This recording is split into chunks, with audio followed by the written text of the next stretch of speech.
ce sont essentiellement, on utilise au mélange le cuivre et l'étain pour fabriquer les armes facilement. Et je vais vous faire une anecdote là par exemple. Vous savez pourquoi pendant la guerre de 40-45, les Japon, stratégiquement, il a pris le contrôle de toute l'Asie. Et c'est de là que venaient les tanks utilisés pour la plupart des pays occidentaux pour faire des armes, des blindés. Et automatiquement, les pays occidentaux se sont retournés vers les pays d'Afrique pour exploiter ça. C'est comme ça qu'est née la société Congo-État. Congo-État chez nous vers les années 40. Okay. C'était pour prendre le panier ou venir prendre. Parce que est-ce que nous-mêmes, Africains, est-ce que nous avons besoin de l'or, de cobalt comme eux, dans la même capacité? Non. L'Afrique n'est que la réserve du monde, mais nous-mêmes, on n'en a pas besoin, forcément. La plupart des barres de fer que nous avons, ça ne provient pas de la RDC, on dit que ça. Maintenant, on exporte. On importe.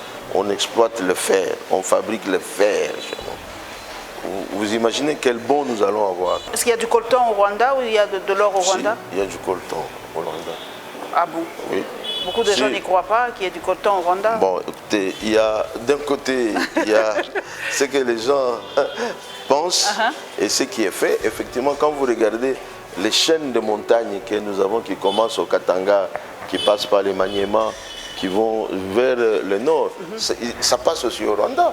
Ils ont une portion de ces chaînes de montagnes. Okay. Dans ces chaînes de montagnes, il y a des minéraux comme la cassitérite, comme le coltan. Ils ont des gisements. Pas autant de quantités que nous en avons. Ça, oui. Il y en a, il y a des gisements.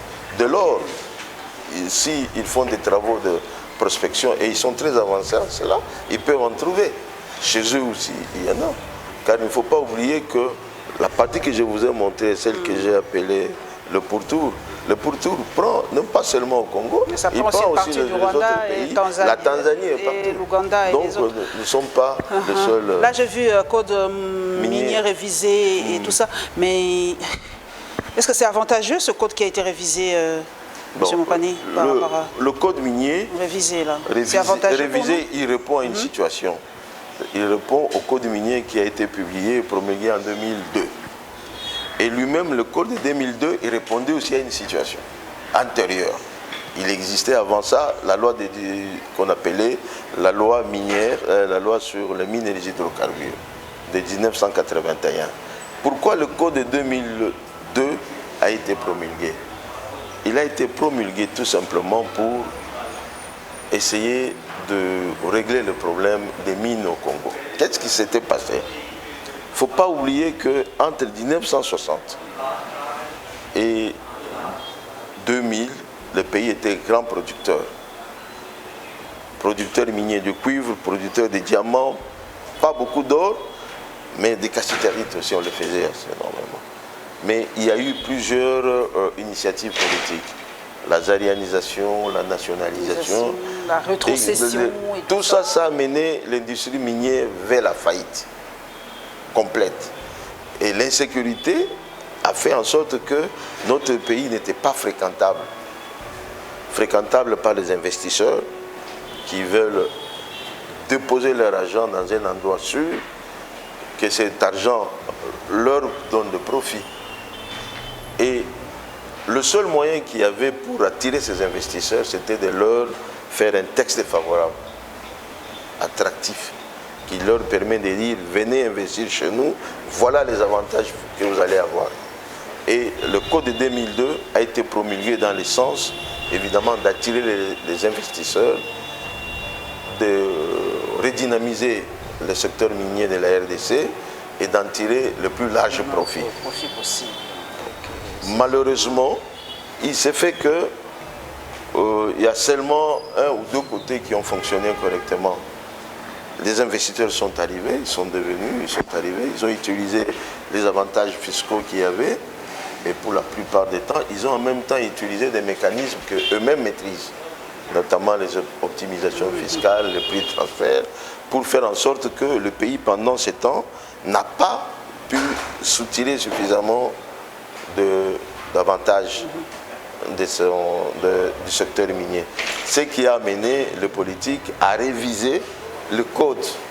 C'est ça le résultat de l'école minière. Bon, en le révisant, il y a beaucoup de nouveaux concepts qu'on a mis et beaucoup de nouveautés. Et dans ces nouveautés, il y a notamment les aspects relatifs aux responsabilités sociales ou sociétales des entreprises. Parce qu'aujourd'hui, de manière claire, les populations qui environnent les exploitations minières ont été reconnues comme parmi les premiers bénéficiaires dans ce code. Ça c'est une réforme importante. Très important. Et puis une autre réforme, c'est une réforme fiscale qui permet à ce qu'on a augmenté les taux des prélèvements fiscaux pour permettre au pays d'avoir un peu plus d'argent qu'avant. Donc le code minier a été promulgué, mais le cadastre minier a produit un texte, notamment le code minier révisé a noté qui permet aux opérateurs miniers ou à ceux qui s'intéressent au secteur des mines de bien lire le code minier et de le comprendre. Okay. C'est cela, oui. Et quelle est la nationalité, la plus grande nationalité qui cherche à investir? Ce sont les Canadiens, les Australiens ou les... Actuellement, je vous ai dit que en termes de nombre, ce sont les Congolais qui ont été les premiers à obtenir ou qui sont nombreux à avoir des droits miniers. Mais là, je vais vous attaquer un peu, puisque ce sont les politiques congolais, pas les économistes, pas les hommes d'affaires, ce sont les politiques qui viennent avoir des terres. Il n'y a pas d'hommes politiques. Il n'y a pas d'hommes politiques. Je peux citer les noms. Il y en a beaucoup qui ont des carrés miniers aujourd'hui. Les noms sont cités aujourd'hui. Vous pouvez les citer. Il n'y a pas... Il y a beaucoup de politiques congolais qui ont des carrés miniers aujourd'hui. Vous pouvez les citer et nous entrons sur le registre et vous regardez si vous allez trouver les noms. On va le faire demain. Il y a les registres, il n'y a aucun... Mais il y a des sociétés congolaises, bien entendu. Est-ce que ces sociétés ont-ils l'argent pour investir? Non. Ils recourent souvent à des partenaires. Là, vous en voyez un, par exemple, là. Lui, il est indien, celui-là. N'est-ce pas? C'est ce que je vois, oui. Il est indien, voilà. Je le reconnais de vue, il est indien. Il est un opérateur minier, il est aussi parmi les opérateurs miniers. Donc, en fait, si on peut catégoriser les investissements, ici, chez nous, actuellement, les premiers intéressés sont les Congolais, mais ils n'ont pas d'argent. C'est pour ça qu'ils sous-traitent, en fait. Les Congolais viennent et puis ils sous-traitent. C'est pour ça qu'on voit plein des Indiens et des Chinois à l'intérieur du pays. Ils prennent des partenaires, voilà, ils prennent des partenaires. Et les partenaires viennent derrière eux. Exactement, oui. C'est ça que se passe. Alors, maintenant, là, vous avez touché la question la plus importante. Et quand il y a des investisseurs étrangers qui viennent et qui suivent la voie normale, qui est la voie normale, par eux-mêmes, ils sollicitent un droit minier ou ils travaillent en coopération avec les titulaires des droits miniers pour développer normalement et selon le voie des droits les propriétés qu'on leur a données. Il y a d'autre côté des étrangers ou des investisseurs qui veulent se verser dans les activités directement illicites. Ils ne travaillent pas avec les titulaires des droits miniers. Ils vont sur les terrains, ils s'investissent avec équipement, ils commencent à travailler. Et quel type de travail? Ils font l'exploitation directe. Alors que la chaîne de valeur dans l'industrie des minières veut que lorsque vous avez accès à une propriété, vous devez passer par la recherche, trouver un gisement, le développer et l'exploiter.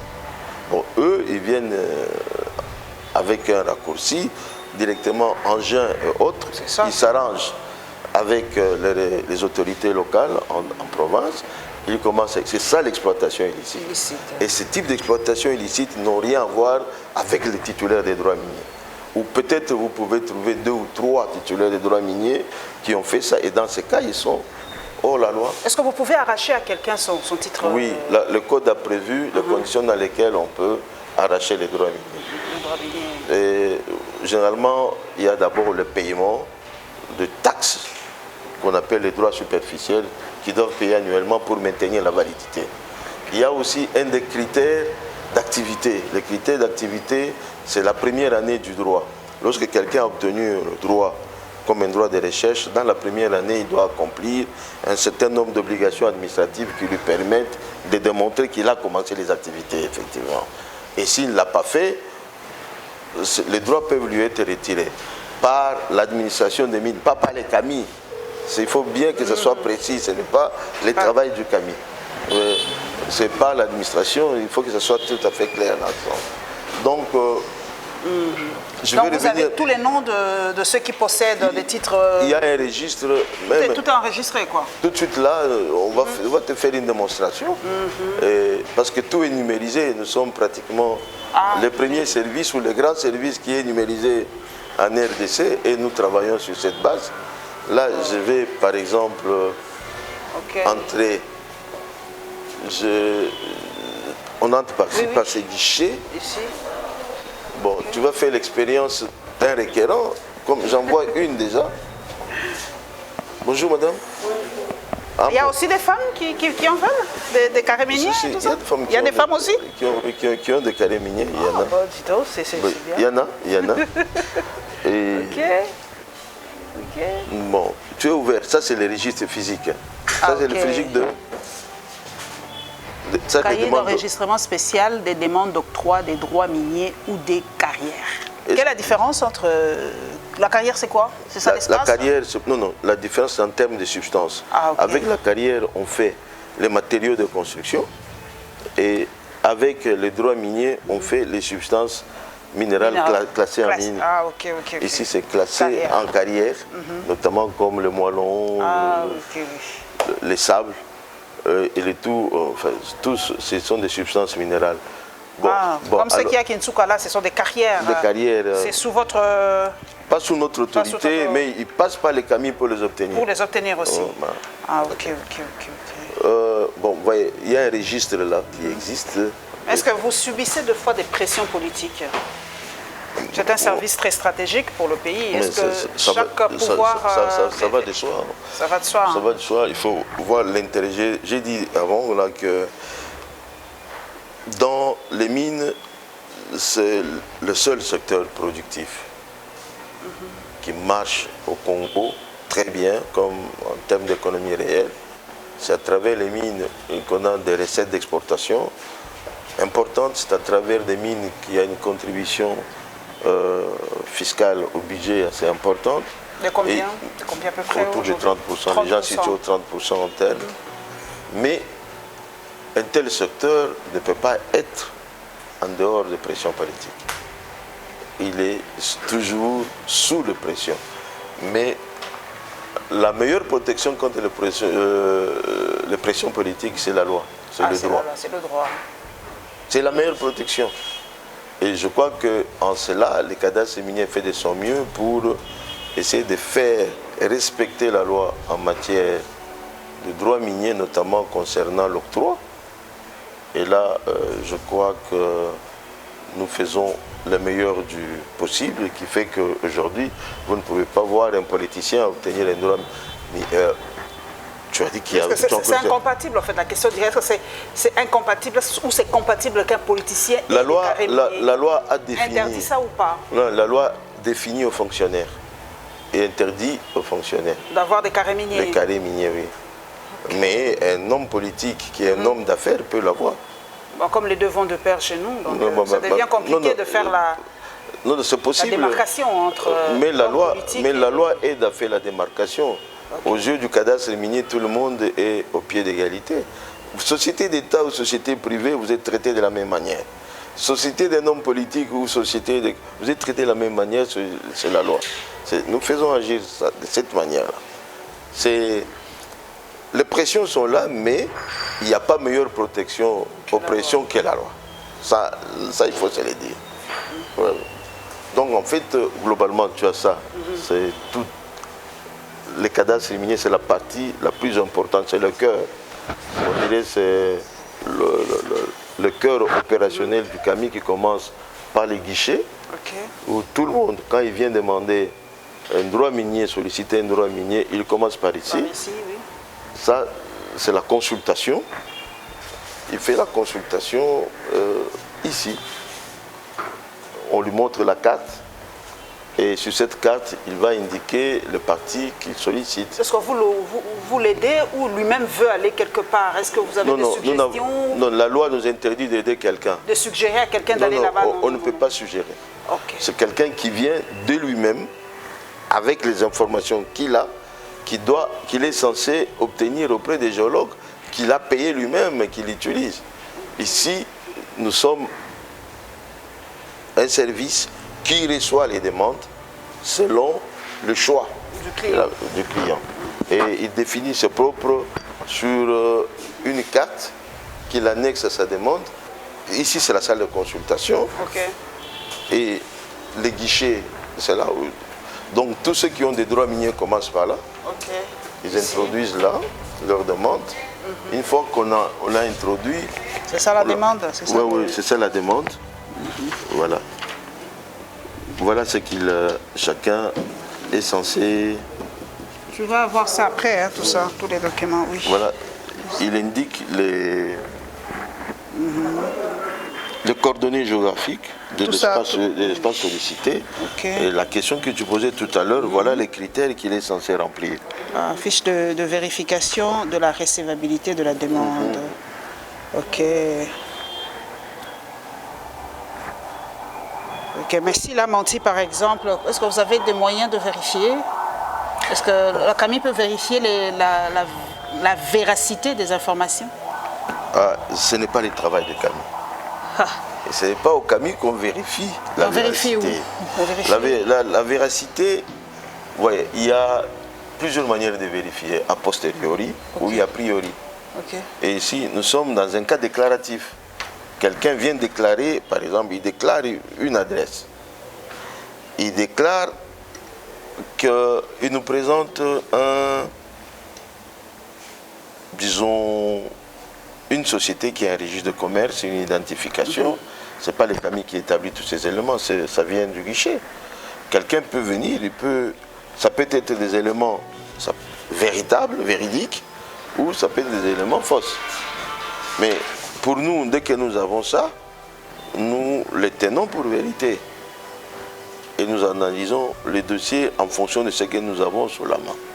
Maintenant, c'est dans le contrôle a posteriori où il faut s'impliquer pour essayer de comprendre, par exemple, une société qui a dit qu'elle avait un siège sur le boulevard du 30 juin, par exemple. Du 30 juin. Et c'est le jour où nous allons lui apporter la note de débit et que nous trouvons qu'il n'est pas là. Alors nous lui appliquons la sanction qui est prévue par la loi. Bon. Ou bien, il peut dire, je vous donne un autre exemple très important, c'est la preuve de la capacité financière, l'attestation et l'extrait bancaire. Les attestations et les extraits bancaires sont établis par la banque, pas par les CAMI. Lorsque c'est présenté au CAMI, les CAMI vérifient la conformité de ce... On trouve que c'est conforme. Mais il peut se faire, dans le cas de la question que tu as posée, là, peut se faire que quelques temps après, on trouve que ce sont des fausses informations. C'était une fausse information. Pour y trouver, il faut que quelqu'un les décèle, il faut que quelqu'un les dénonce. Bon, le CAMI n'a pas vocation de vérifier la véracité des documents qu'ils lui ont donnés, mais il en vérifie la conformité. Ouais, la conformité. Et en cas de doute, le CAMI peut poser des questions. Et nous avons des agents que nous envoyons auprès des banques lorsque nous avons des doutes. Et d'où nous viennent des doutes? Lorsqu'il y a contradiction entre... alors, directement, ça nous appelle à aller suivre pour voir si c'est un doute. Et ainsi de suite. Donc, le contrôle a posteriori est très important. Et le contrôle a posteriori n'est pas fait par les CAMI. Le contrôle a posteriori est fait par d'autres services que les CAMI. C'est ça. Qui doit faire. Et par rapport aux activités, si quelqu'un dit, il vient, il déclare qu'il a commencé les travaux et que le service de l'administration lui donne un avis favorable pour dire oui, effectivement, il l'a fait, on t'a prouvé ça et les CAMI ont établi les certificats de commencement des travaux, il appartient aux services de l'administration qui sont sur le terrain de vérifier s'il y a les traces des travaux qui ont été déclarés par les cadastres miniers. Non, qui ont été déclarés par les titulaires des droits miniers lorsqu'il a présenté son dossier. Donc vous voyez un peu, c'est un dispositif qui enchaîne, où il y a un maillon, chacun a son rôle précis. Le rôle du CAMI, c'est celui de recevoir ces demandes-là, de les vérifier et de demander au ministre d'octroyer les droits et de veiller sur la validité de ces droits sur toute la vie. Mais maintenant, l'activité et les autres éléments liés à la vérification relèvent des autres... Mais on taxe deux fois les minerais de la RDC, des minerais décents. Comment vous calmez peut-être les investisseurs qui ont un peu de doute pour dire que, voilà, que nos minerais sont tachés de sang? Comment vous faites? Est-ce qu'on pose aussi cette question-là? Il y a deux concepts, les minerais de sang, les minerais de conflit. Okay. Les minerais de conflit, c'est dans les minerais qui sont produits dans les zones où il y a des conflits militaires, des conflits armés. C'est comme chez nous, quoi. Nous sommes vraiment dans des zones de conflit. Et généralement, un des paramètres, c'est l'existence de groupes armés qui participent justement en même temps qu'ils font qu'ils utilisent les armes, qu'ils font du combat et ils font aussi l'exploitation, ils vendent. Ce sont des butins de guerre presque. Il y a les concepts, les minéraux de sang aussi. On a essayé de l'extrapoler. C'est, par exemple, lorsque vous trouvez dans des sites d'exploitation, les gens sont en train de travailler pratiquement de manière inhumaine, comme on utilise les femmes, les enfants et tout ça. Est-ce que chez nous, c'est ça qui se passe? Non, ça ne se passe plus à ma connaissance. Mais parce les documentaires qu'on nous offre documents, évidemment, il faut faire la part des choses entre les documentaires et ce qui est vrai, et ce qui existe. À mon sens, des efforts ont été faits par les ministères des Mines, les secteurs des Mines. Nous avons participé à beaucoup d'initiatives, notamment sur la traçabilité et la certification, pour essayer de mettre fin à ce type d'exploitation chez nous. Dans les zones de conflit ou dans les zones où on utilise pratiquement des personnes non appropriées. Vulnérables, comment dire? Vulnérables, oui. Et des efforts sont faits dans ce sens. Je crois que le Congo a toujours participé aux efforts internationaux, aux initiatives internationales comme les initiatives de l'OCDE. Maintenant, sur le terrain, c'est ça qui est important, que sur le terrain, il faut déployer un dispositif de contrôle très important pour arriver à déceler ça. Il peut y avoir des cas qui échappent. Bon, parce que jusque-là, tout ce que nous sommes en train de dire, c'est par rapport aux titulaires des droits miniers. Exactement. L'industrie des mines au Congo est aujourd'hui caractérisée par l'existence d'un nombre toujours accru des exploitations dites artisanales. Ce sont des exploitations spontanées pour la plupart des légales? temps. Sont légales ces exploitations? Non, justement, c'est pas souvent légal, c'est illégal. Qui sont faits par des exploitants artisanaux. L'État congolais cherche à les légaliser en les remettant sur le chemin. Ils ont introduit le concept de coopératives minières qui doivent réunir, semble-t-il, les exploitants artisanaux et les organiser dans l'exploitation. Si aujourd'hui, tout ce que vous voyez sur le terrain, toutes ces exploitations dites illégales et illicites, c'est la responsabilité de coopératives et qui les font de connivence avec des groupes étrangers ou des financiers étrangers. Et ces gens-là travaillent en dehors du cadastre minier. Et le gouvernement, pour formaliser, avait pris l'initiative, et dans la loi actuelle, il y en a, à mettre en place ce qu'on appelle les zones d'exploitation artisanale.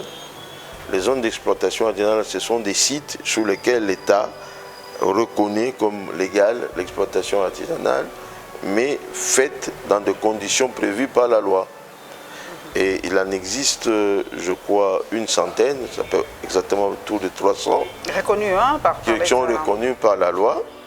Mais les activités illicites sont faites en dehors de ces zones d'exploitation illicite.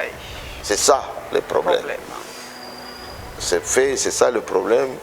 Et vous vous rendez compte, quand vous allez plus loin, vous poussez, il y a quand même un petit problème au niveau de moyens de contrôle, des dispositifs de contrôle. Ça nous manque, hein, ça. Ça manque très sérieusement pour être en mesure de déceler ça. Les exploitations illicites, comme on l'a dit, ce n'est pas essentiellement, ou ce n'est pas les titulaires des droits miniers qui en sont auteurs. Ce sont des exploitants artisanaux de connivence avec des coopératives, agréées ou non, et appuyées ou non par des groupes financiers qui sont entrés de manière illégale sur le territoire pratiquement, qui sont protégés par... Certaines milices, il faut le dire. Protégés par certaines administrations, ça il faut le dire, au niveau local. Et ce sont ces sociétés-là, ce sont ces exploitations qui font perdre au Congo beaucoup de revenus. À titre d'exemple, les exportations d'or régulièrement, on exporte autour de 30 tonnes. Autour de 30 tonnes chaque année. Officiellement. Officiellement d'or. L'essentiel vient de Kibali, qui est une société. Kibali, c'est vers... de Rangold, au nord. Au nord. Mais il est établi que dans toute la zone que je vous ai montrée, où vous avez vu des points jaunes, qui sont tous des points d'exploitation minière, essentiellement pour l'or, ça exploite, on exporte à travers les frontières, et de manière illégale, illicite, et on estime entre 10, le minimum qu'on peut dire c'est 15 tonnes, le minimum. Ouh, mais ce qui est, ce qui est déclaré dans les statistiques, c'est moins de 100 kilos. Moins de 100? Exact. Non, même pas une tonne? Même pas une tonne. C'est incroyable ça. Mais moins de 100 kilos. C'est incroyable. Ne me dites pas ça, ne faites qu'une tonne, même pas une tonne. Mais oui, c'est ça. Vous voyez, c'est de là que vient, c'est là où la préoccupation du chef de l'État est légitime. C'est pas possible, non, j'y crois pas là. Non, mais j'y crois pas, c'est pas possible. Allez au CEC poser la question, allez à la Banque centrale, vous posez la question, ouais, c'est eux qui ont les statistiques, vous verrez. C'est ça qui justifie la légitimité et la préoccupation du président et presque de toute la population congolaise pour chercher à comprendre pourquoi il y a ces exploitations illicites, d'où ça vient. Maintenant, en réalité, c'est que ça aurait été mieux, cet or, la cassitérite-là, était produite dans des cadres de sociétés reconnues industrielles, ça aurait rapporté de l'argent, ça aurait rapporté aussi des revenus sous forme d'impôts. Mais qu'est-ce qui empêche à ce qu'on fasse ça? Qu'est-ce qui empêche en fait? Parce que vous avez, on a le pouvoir, on a l'État, on a tout. Qu'est-ce qui empêche à ce que vous ont formalisé tout ça? Il faut rétablir l'autorité de l'État. Il faut rétablir l'autorité de l'État. C'est que l'autorité de l'État, c'est celle-ci. C'est l'État qui donne le droit minier. Exactement. Quand il y a quelqu'un qui les demande au cadastre minier, l'État, c'est le ministre qui les donne. Nous devons être capables de faire le suivi de ce que nous avons donné. C'est-à-dire, l'État doit suivre à qui on a donné le droit minier. Est-ce qu'il a fait le travail qu'il a fait? S'il n'en est pas capable, on lui retire. C'est drôle, hein? Ou on le donne à quelqu'un d'autre qui en est capable. Et comment il évolue? Est-ce qu'il est capable de nous donner un projet industriel? C'est tout. C'est ça la manière de rétablir l'autorité de l'État. Ce n'est pas... Et là, il faut absolument avoir une administration qui soit compétente et experte. Et surtout, être capable d'avoir un contrôle assez complet sur le territoire. Il y a des entreprises qui continuent et des entreprises qui sont sur le terrain, mais ces entreprises n'ont aucun lien direct avec les droits miniers. Vous estimez à combien les entreprises frauduleuses comme ça en RDC? Non, moi je ne peux pas aller en estimant les entreprises. Ce que je peux, je donne une estimation. C'est-à-dire que nous avons fait une étude. Nous avons trouvé qu'il y a pratiquement autour de plus de 2000 sites d'exploitation artisanale en RDC. Illégal. 3% seulement c'est formel. Les autres, oui, c'est possible. C'est incroyable. 2000 sites d'exploitation illicites qui existent. Et ça, c'est le résultat que nous avons eu des travaux que nous avons faits avec l'IPIS. C'est une ONG belge. Des travaux, des informations que nous avons collectées par-ci, par-là, et que nous avons essayé de consolider et pour arriver à ces résultats. Et quand vous regardez tout ça, l'essentiel, plus de 1000 sites d'exploitation concernent l'or. L'or. Plus de 500 autres, c'est la cassitérite. Ce sont les deux minerais sensibles qui coûtent qui sont dans l'Est. Stratégique et cher. Non, c'est parmi les minéraux les plus communs que nous utilisons. Nous produisons chez nous. Bon, okay. Suivi de cela, le cobalt et le cuivre après. Mais je dis en termes d'exploitation illicite. Et quand vous regardez, vous allez plus loin là-dedans, et vous trouverez que tous ces sites d'exploitation sont situés, sont les sites d'exploitation à l'époque, dans l'Est, les responsables, c'était les groupes armés. Je comprends qui encadraient. Aujourd'hui, il n'y a plus de groupes armés. On les a presque chassés. Ils ont été remplacés par le groupe chinois. Et tous, ils sont là. Et les groupes chinois sont en collaboration avec les coopératives. Qui sont les coopératives? C'est essentiellement de groupes de personnes contrôlés par des politiques qui sont là. Et que vous allez voir, et souvent ils chassent même les titulaires des droits miniers. Ils les chassent. Celui qui a vraiment les documents. Celui qui a les documents pour travailler, il ne peut pas avoir accès à ça parce que les gens disent mais vous venez exploiter si c'est chez nous. Là où il y a des armes, on dit on va vous... Mais regardez, je vous donne un exemple. Prenez le cas de la société Namoya. Namoya, c'était dans le Maniema. Namoya, vous vous rappelez l'histoire de l'enlèvement des ingénieurs, je crois. Il y avait des ingénieurs belges ou français qui ont été enlevés là-bas. Ils ont même fermé. Ils avaient fermé. Et qui sont le groupe? Ce sont des groupes armés. Et souvent, ce n'est pas les groupes armés, ce sont les exploitants artisanaux qui sont pratiquement incontrôlés, sur qui l'État n'a pas d'autorité, qui chassent. Vous ne pouvez pas venir chez nous ici. Ça, c'est chez nous, c'est notre Nos terres droit. nous appartiennent. Non, ce n'est pas en ces termes. Ça, c'est nous qui avons occupé. Ce n'est pas nécessairement que ça leur appartienne. Parce que vous allez... Souvent, les autochtones, on les cite, mais ce ne sont pas des vrais exploitants artisanaux. Ce ne sont pas les autochtones généralement, non. Est-ce que vous travaillez avec les chefs coutumiers qui ont les terres? Ce n'est pas nous. Non, mais la Camille, oui, vous avez les terres d'une façon officielle, mais chez nous, on sait aussi la puissance des chefs coutumiers, de fois. Est-ce que vous parlez avec eux pour octroyer des terres à des gens? Ils disent c'est notre terre. Je vous ai dit ceci. Voilà. Le système tel qu'il a été mis en place par la loi, c'est que quelqu'un ambitionne d'obtenir une portion du territoire, de terrain pour faire le travail minier, il l'obtient chez nous. C'est à sa charge, à lui, d'aller sur place, de prendre contact avec les autorités coutumières sur place pour leur expliquer le programme.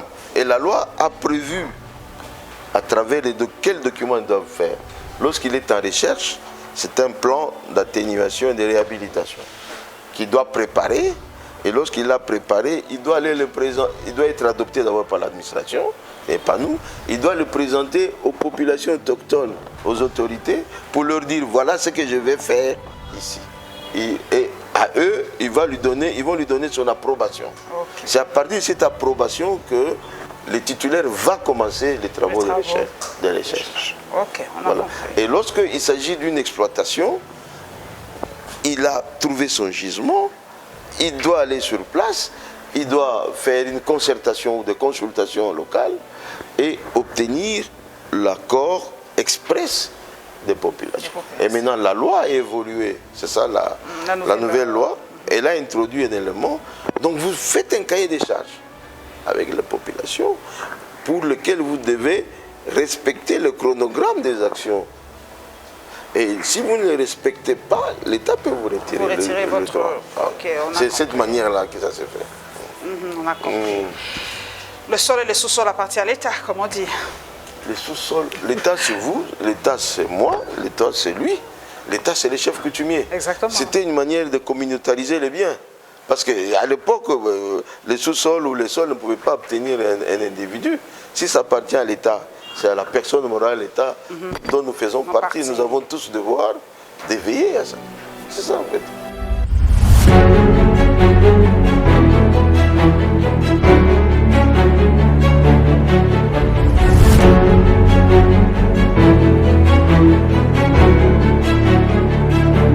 Là, c'est à partir de que les dossiers partent par ici, ils circulent.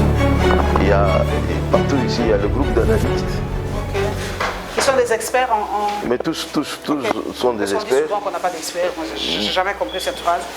Que dans le secteur des mines, il n'y a pas des experts. Il y en a beaucoup. Il y en a beaucoup. Okay. C'est essentiellement, je vais donner un exemple. Ici au cadastre minier, par exemple, on est autour de 150. Et presque tous, le personnel est essentiellement universitaire. Et que pour la plupart du temps, ils ont longues années d'expérience. Ils sont experts en droit, experts en géologie, et experts en topographie. Ah, on a des experts quand même, ça fait plaisir. Ouais. Parce qu'il y a beaucoup de mythes autour de ça. Il n'y a pas des experts, il n'y a pas de... Non. Il y en a et des experts qui valent bien. Ok.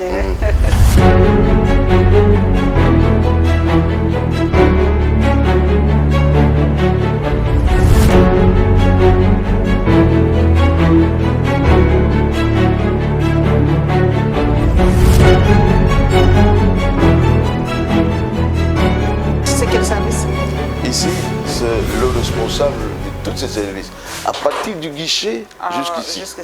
Donc, celui qui contrôle tout le processus, lorsque des demandes du droit, jusqu'à l'établissement des avis. Et c'est lui qui les termine, les avis, avant de me les envoyer. On porte souvent plainte Camille, les gens portent souvent plainte aussi? Beaucoup. Quand vous l'avez donné un avis défavorable, il porte plainte? Il peut porter plainte lorsqu'il pense que nous n'avons pas été dans ses droits. Okay. Et c'est prévu. Ah, c'est prévu aussi. Et souvent, il le fait lorsque la décision a été prise. Dans ce cas, il va au Conseil d'État. C'est ça, oui. Et le Conseil d'État nous appelle. Si le Conseil d'État arrive à trouver effectivement que les CAMI et les ministères, et les CAMI et les ministres n'ont pas respecté les droits du requérant, il peut prendre la décision de... Modifier la décision, en fait. Non, ne modifie pas. Il casse la décision il casse carrément. Et il renvoie pour réexamen. Pour réexamen. C'est ça le rôle du chef d'État. Ok.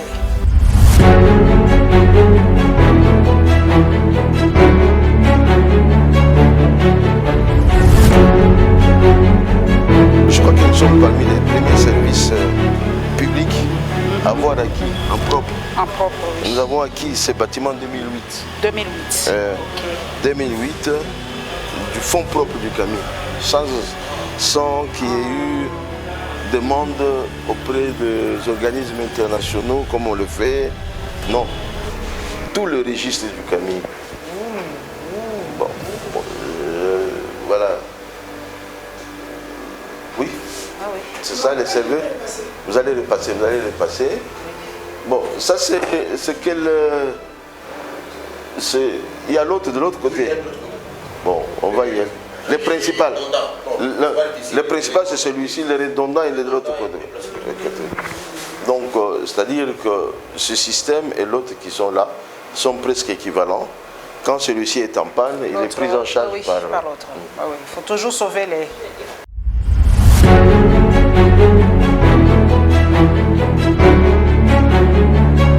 Ah bon, oui. Il y a eu ce fameux... Donc, comme vous avez vu vous-même, les serveurs, il est local, il est à Kinshasa ici. C'est pas à l'extérieur comme c'est pas à l'extérieur comme les gens le disent. Rwanda ou en Afrique du Sud. Non, nous l'avons ici, tout est ici. Mais de toute façon, nous avons les logiciels que nous utilisons a été conçu par un partenaire sud-africain avec qui nous travaillons. Mais celui qui fait la maintenance, comme vous savez, par les temps qui courent, on peut venir, on peut faire une maintenance de loin. Il y a des moments où nous arrêtons un jour pour faire la maintenance totale, car des équipements aussi sensibles comme ceci exigent des maintenances régulières et une bonne maintenance aussi, et des entretiens. Il est laissé le libre arbitre du requérant. Et vous calculez quand même par rapport au mètre carré ou par rapport à quoi vous calculez? Nous calculons par rapport à l'hectare. À l'hectare. À l'hectare. À l'hectare. Les carrés dont vous entendez parler, les carrés, cadastres carrés, en fait, il y a une grille. Il y a toute une grille cadastrale nord-sud qui a été conçue, qu'on a plaqué sur le territoire. Chaque grille, il y a un carré de 84 hectares à peu près. C'est ça les carrés, mettons 85 hectares. C'est ça le carré cadastral. Un carré, combien il coûte? Voilà une question essentielle. Un carré, combien il coûte? Donc, à la demande d'un droit minier, vous devez donner ce qu'on appelle le frais de dépôt. Les frais de dépôt pour un carré, c'est 1 000 $. On entre, on monte. Les frais de dépôt pour un carré, c'est 1 000 $. 1 000 $? Oui. Ok. C'est à la demande. Oui, oui. C'est pas remboursable, vous le perdez si... Bon, alors, si vous demandez 10 carrés, vous devez faire un frais de dépôt de 10 000 $, évidemment. Et si vous arrivez à obtenir vos 10 carrés, on commence par ici.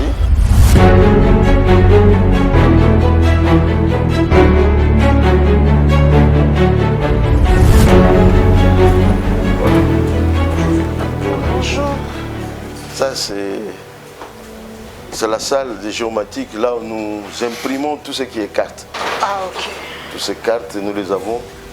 Tout ce que vous trouvez dans les systèmes, dans le serveur, on peut le redistribuer. Si on a besoin de ceci, vous avez tous les imprimantes modernes qu'il y a là.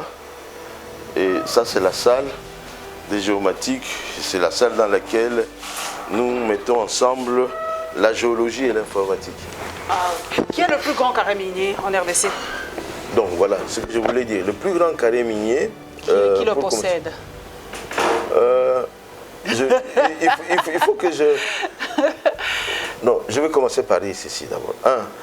La loi a prévu que la superficie maximum pour un droit minier, c'est 471 carrés. 471 carrés. C'est à peu près 471 km carrés, à peu près. Parce qu'un carré, c'est presque 1 km. 1 km carré. Voilà. Et que la question que vous posez, c'est-à-dire qui a le plus de carrés? Quelle société, quel individu possède? Qui possède, parce que normalement, il y a une limite. La loi a introduit une limite en termes de superficie. Aucune société ne peut pas dépasser 50... carrés miniers? Non, 50 000 km. 50 000 km. 50 000 km. Et jusqu'à présent, nous n'avons pas encore vu de sociétés qui ont atteint 50 000 km.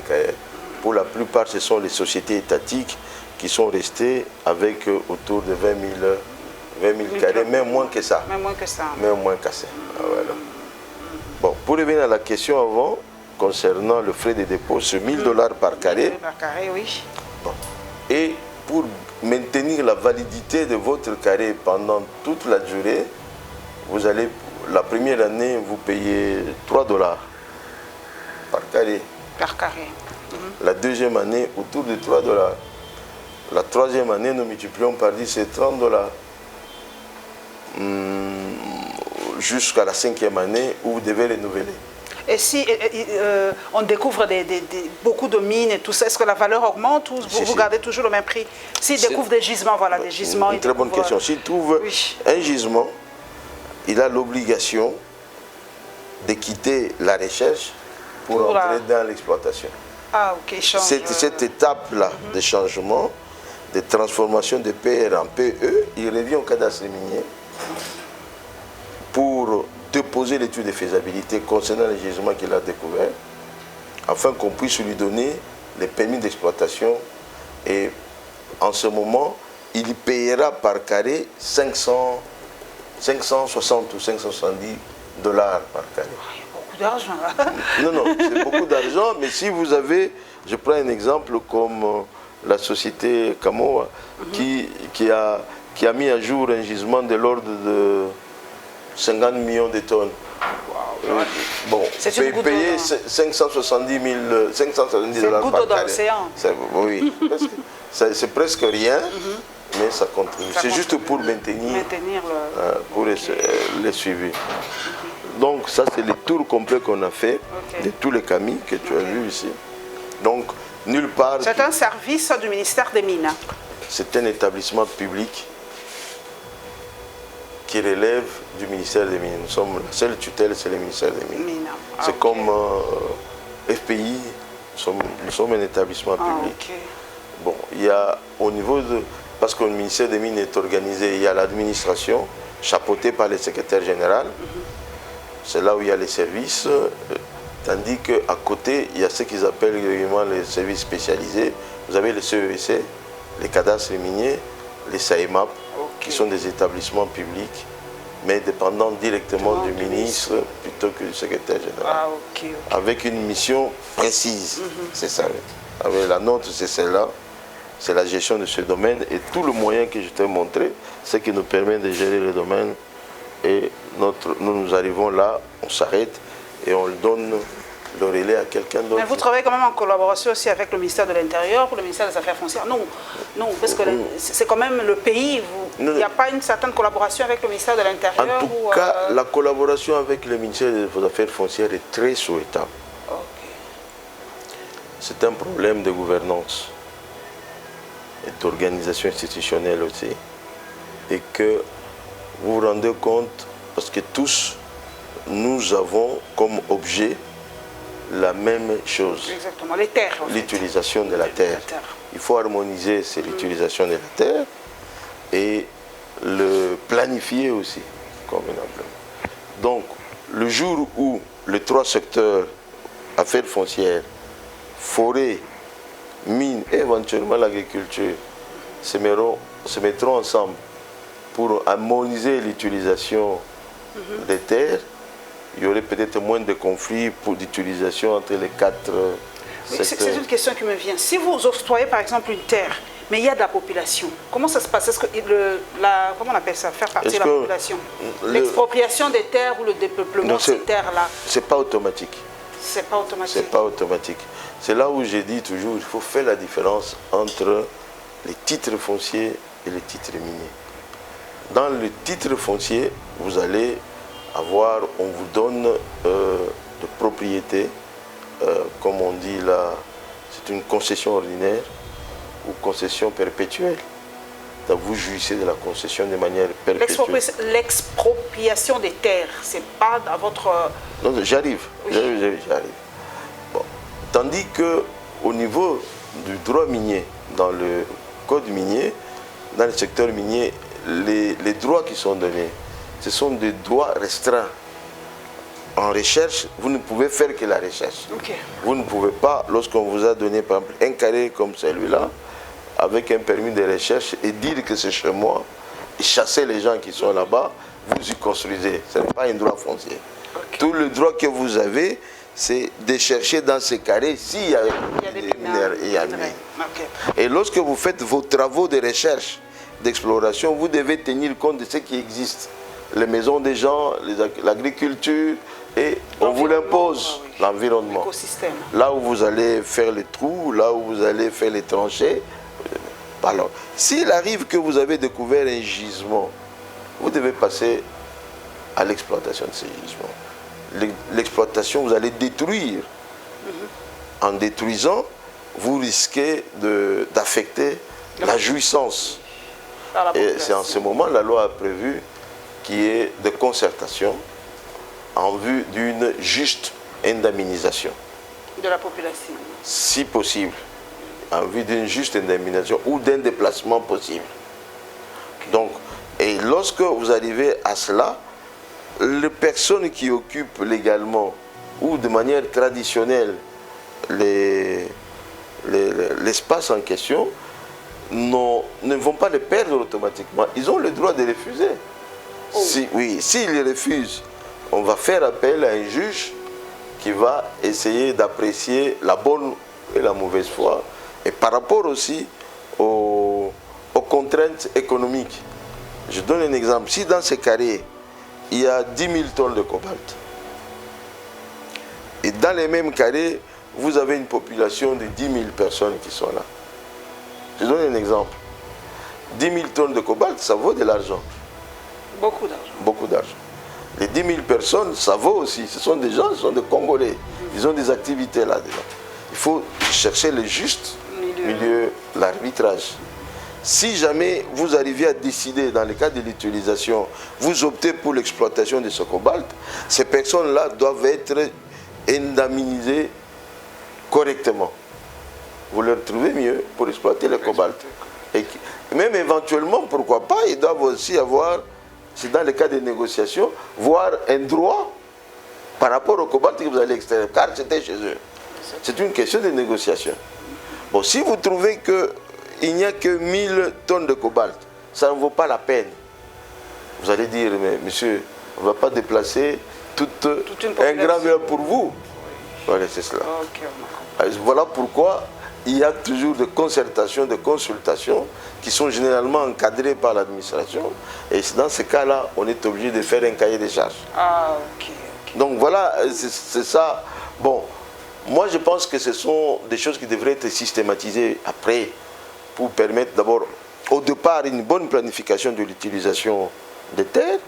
Et après, lorsque nous arrivons en opérant, il faut mettre en place des mécanismes de négociation et d'indemnisation qui soient justes et équitables.